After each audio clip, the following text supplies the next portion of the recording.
And so what I had to get good at was bringing people together with shared values and shared purpose and let us feel connected. I didn't have the resources, I didn't have the connections, I didn't have the know-how.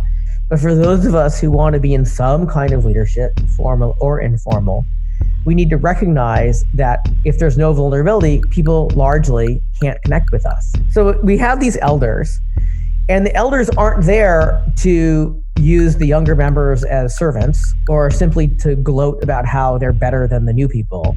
You've been places where that happens, and you probably had an entirely appropriate reaction. How many people do you know are willing to stand up and say, I was wrong my entire adult life and have to change my life accordingly? In the kind of communities I'm talking about, the elders are there, at least in part, to help others grow into who they want to be. That when you create your community, you need to be helping the people who will be members become who they want to be. And the other thing is, all of us who want to do things that are challenging, we're going to face times where we can't handle what's in front of us. And if you're not, that means you're not at your limit, right? It means you're staying small. True.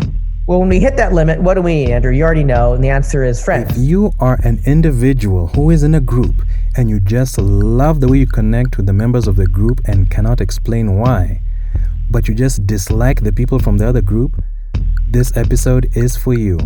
If you are an individual that would love to start your own group and need to know the building blocks to be able to make it a memorable experience not only for you but for the group members, this episode is for you.